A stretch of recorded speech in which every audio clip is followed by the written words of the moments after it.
Flying F-18s for roughly 8 years, and out of those 8 years, did 2 tours in Iraq and 1 Westpac deployment, as well as a FAC tour. And a year ago, I was up for orders again and wanted to keep flying, so I put in for orders to the training command to be a flight instructor. We train student NFOs, naval flight officers. They're the air crew that sit in the back seat, if you will. If you remember from Top Gun, it's Goose.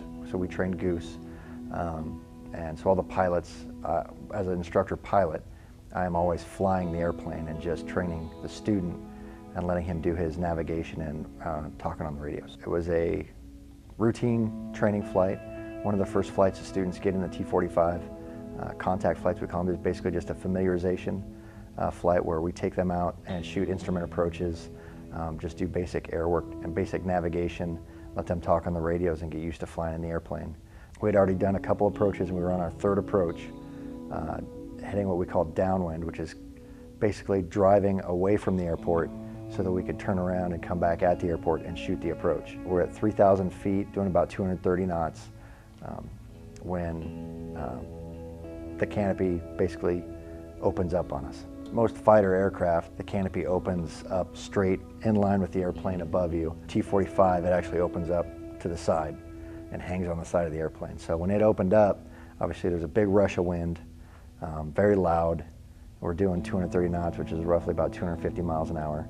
The canopy slammed open on the side of the airplane, which obviously it changed the flight characteristics of the aircraft. And the airplane ended up rolling to the left, upside down. I'm hanging out of the plane. The only thing that's keeping me in are the straps that I'm strapped into the airplane. The straps are keeping me inside, or attached to the airplane basically, but I've separated enough that it's hard for me to reach the controls of the aircraft, and I'm trying to get the airplane to roll back to the right so I can get it upright and land it.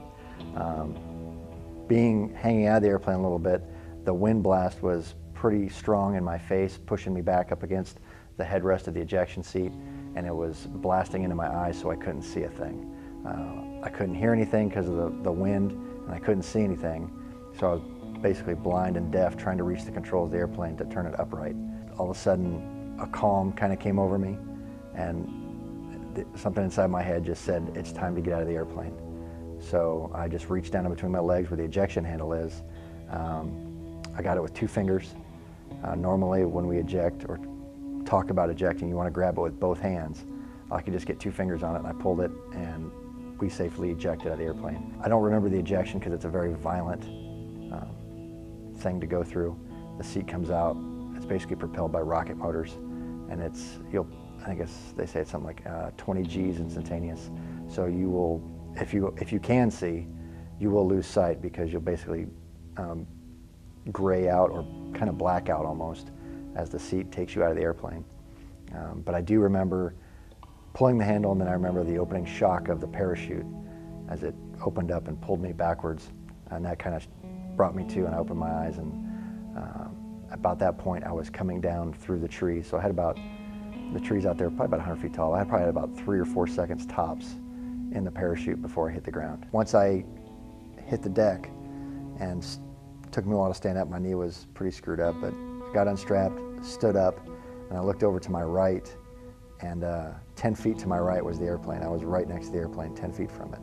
We always talk about how time will slow down when things like this happen, but it was very calm, and while it was, my voice in my head, you hear like your intuition, there's no doubt in my mind, because I had no idea where I was in time and space, that I could have never guessed to pull the handle at that time. I believe it was God that said, hey, get out of the airplane. Once the investigation was complete, they found out that it didn't just roll inverted. The truth is I was in this negative 2G spiral that just got me going. By the time I pulled the handle, I was about 80 degrees nose low, heading towards the ground at 500 feet. Basically going straight at the ground in this spiral like a lawn dart. From the time the canopy opened to the aircraft impacting the ground was about 15 seconds. It was the exact last second to pull the handle, and that's when I pulled it. And I could not see a thing. I didn't know where we were in space, time, all that. I had no idea how much longer I had to go before I could get out at all. But something told me just, now's the time, get out, and I pulled the handle, and we're alive.